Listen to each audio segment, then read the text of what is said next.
Good morning everybody, how are you. आज हम लोग गॉस के नियम के अनुप्रयोग के चलते हुए दूसरा अनुप्रयोग देखेंगे, जो एक अनंत विस्तार की एक समान आवेशित चादर है और वो भी नॉन कंडक्टिंग है, अर्थात कुचालक है। देखते हैं। पहले तो एक अनंत विस्तार की चादर ले लेते हैं। अनंत विस्तार की एक चादर जिसको आवेशित कर लेते हैं, एक समान रूप से आवेशित कर लेते हैं और कोई बिंदु P यहाँ ले लेते हैं। इस बिंदु P पर इस एक समान रूप से एक अनंत विस्तार की चादर के कारण वैद्युत क्षेत्र की तीव्रता कितनी होगी, ये हम लोग कैलकुलेट करते हैं। किसके माध्यम से? जो गॉस की थ्योरम है उसका प्रयोग करके हम लोग इसके लिए वैद्युत क्षेत्र की तीव्रता का सूत्र स्थापित करेंगे। तो देखिएगा, यहाँ जो बिंदु होता है हमेशा से वो कहीं लिए गए सरफेस पर होना चाहिए। तो आप देखिए, यहाँ हम लोग एक बेलनाकार आकृति ले लेते हैं। इस तरीके से देखिए, इस तरीके से, और ये पीछे तक इसका विस्तार कर लेते हैं और यहाँ से चादर की दूरी और यहाँ से चादर की दूरी R ले लेते हैं। अब आप बताइएगा कि हम लोग पहले से क्या पता लगाते चले आ रहे हैं। आप कह रहे थे सर दो बातें हमें पता करनी है। एक तो हमें ये देखना है कि एरिया वेक्टर की दिशा किस तरफ है, और दूसरा हमें देखना है कि वैद्युत क्षेत्र की दिशा किस तरफ है, उनके बीच के आपस के कोण क्या हैं। फिर हमने ये पाया कि जब सिलेंडर बनता है तो उसकी सरफेस, उसकी सतह की संख्या 3 होती है, जैसे सतह नंबर 1, सतह नंबर 2 और सतह नंबर 3। ये जो तीसरी सतह है ये वक्राकार है और 2 सतह सीधी हैं जो कि सर्कुलर हैं, उनमें वक्र नहीं है, वे सर्कुलर सतहें हैं।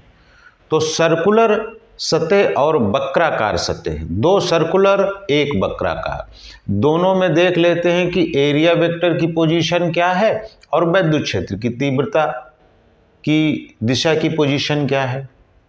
यही हमें हर बार जब हम अनुप्रयोग करेंगे गॉस की थ्योरम का, तो सबसे पहले आप यही पता लगाइएगा कि वैद्युत क्षेत्र की तीव्रता है उसकी दिशा किधर है, और जो एरिया वेक्टर है यानी क्षेत्रफल सदिश है उसकी दिशा किस तरफ है।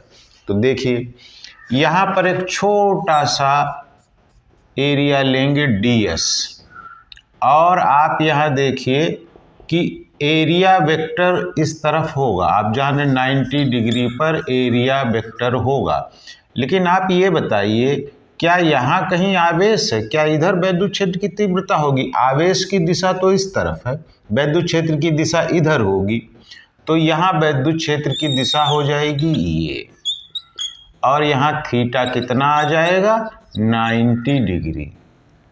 अब आ जाइए, वक्र पृष्ठ से हट के आ जाइए, इस सरफेस पर आइए। यहाँ एक छोटा सा एरिया आप ले लीजिए जिसकी दिशा है इस तरफ। ये छोटा सा एरिया वेक्टर आपने लिया और दिशा n कैप माने उसकी दिशा है, यूनिट सदिश है एक। अब आप देखिएगा यहाँ पर जो वैद्युत क्षेत्र की दिशा है वो भी इसी तरफ होगी, तो यहाँ थीटा बराबर 0 डिग्री। वैसे ही यहाँ पर एरिया वेक्टर इस तरफ होगा और वैद्युत क्षेत्र की तीव्रता की दिशा भी इसी तरफ होगी, तो यहाँ भी थीटा बराबर 0 डिग्री। अब तीनों पृष्ठों से गुजरने वाला वैद्युत फ्लक्स, सपोज कीजिए पहले फ्लक्स φ1 गुजर रहा है पहले पृष्ठ से, दूसरे पृष्ठ से φ2 गुजर रहा है, और तीसरे पृष्ठ से जो कि वक्राकार है φ3 गुजर रहा है। और तीनों फ्लक्स को अगर जोड़ दें तो किसके बराबर हो जाएगा? Q इनसाइड बटे एप्सिलॉन नॉट। यही हमने सीखा है। गॉस ने हमें ये बताया है कि किसी सतह में जो परिबद्ध आवेश है उसके कारण जो कुल वैद्युत फ्लक्स उत्पन्न होगा या जो उस सतह से कुल वैद्युत फ्लक्स गुजरेगा वही Q/ε0 के बराबर होगा या उसके बंद आवेश के 1/ε0 गुना होगा। वही हमने मेंशन कर दिया। अब देखिए φ1 कैसे लिखते हैं। पहले का ds EDS cos theta, EDS cos theta. दूसरे में देखिए दूसरा EDS cos थीटा। तीसरे के लिए लीजिए EDS cos theta equal to Q inside upon ε0। अब इनको आप सॉल्व करके देखें। जो पहला सरफेस है वहाँ थीटा 0 डिग्री है, मेंशन कर लेते हैं EDS cos 0 डिग्री। दूसरे सरफेस को देखिए आप, दूसरा इधर सरफेस है, इसमें भी cos 0 डिग्री होगा, cos 0 डिग्री। तीसरे सरफेस पर ध्यान दीजिए, यहाँ थीटा का मान 90 डिग्री है, तो देखिए EDS cos 90 degree Q inside upon ε0। अब ये बताइए cos 0 डिग्री का तो मान 1 होता है, यहाँ तो 1 हो जाएगा, यहाँ भी 1 हो जाएगा। cos 90 डिग्री का मान कितना होता है? 0। तो ये पद समाप्त हो जाएगा, 0 हो जाएगा। यहाँ देखिए आप cos 0 की जगह 1 हो जाएगा, तो बचेगा EDS plus EDS equals to Q inside upon ε0। अब देखिए E को चेक कीजिएगा, E कांस्टेंट है कि वेरिएबल है, ये देखिए आप। यहाँ आइए, इस पूरी चादर पर एक समान आवेश है और चादर से जिस बिंदु पे आपको वैद्युत क्षेत्र की तीव्रता निकालनी है दूरी r है। यहाँ पर आ जाइए, जहाँ आपको वैद्युत क्षेत्र की तीव्रता निकालनी है वो दूरी r है, तो आवेश की मात्रा भी बराबर है, उनके बीच की दूरी भी बराबर है, तो वैद्युत क्षेत्र की तीव्रता एक समान रहेगी, अर्थात कांस्टेंट रहेगी। जब कांस्टेंट रहेगी तो उसे इंटीग्रेशन के बाहर ले लेते हैं। लिखिए EDS प्लस EDS 1 और 2। अब हमें आप ये बताइए, जो DS है, जो DS है वो इस सर्कुलर पार्ट का एरिया ही तो है, ठीक है। अब उसके पहले ये जान लीजिए, जैसे आपने लीनियर चार्ज डेंसिटी देखी थी एक वायर में, वैसे ही यहाँ क्षेत्रफल की दृष्टि से आपको डेंसिटी देखना होगा। क्षेत्रफल की दृष्टि से, तो क्षेत्रफल की दृष्टि से डेंसिटी होती है sigma is equal to Q upon A।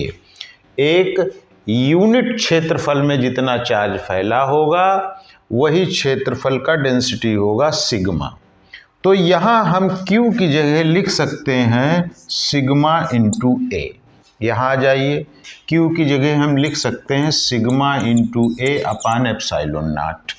अब DS पे आ जाइए, ये एरिया 1 है, एरिया 2 है, दोनों के एरिया समान हैं, दोनों को क्षेत्रफल समान है, तो दोनों क्षेत्रफलों को हम मान लेते हैं A प्लस EA बराबर सिग्मा A अपान ε0। यहाँ A कामन, दोनों एक जैसे हैं, 2EA। अगर EA यहाँ पर आप ऐसे लिख सकते हैं 2EA बराबर sigma A upon ε0। A cancel हो जाएगा, तो बचेगा क्या? बचेगा 2E बराबर सिग्मा अपान ε0, अर्थात E is equal to sigma upon 2ε0। ये एक अनंत विस्तार की चादर, एक अनंत विस्तार की प्लेट है जो कि कुचालक है, जिसके कारण E is equal to sigma upon 2ε0 मान निकल के आता है। इस फार्मूले को भी लर्न रखें, डेरिवेशन याद रखें, डेरिवेशन आपसे पूछा जाता है आपके बोर्ड्स एग्ज़ाम में, तो इसको ध्यान रखिएगा। इसके साथ ही साथ एक छोटी सी बात और आप सीखते चलें। वो छोटी बात ये है कि अगर ये चादर जो है सुचालक हो जाए, अगर ये चादर जो है सुचालक हो जाए तो E is to Q sigma upon epsilon naught E की वैल्यू आ जाएगी। ठीक है।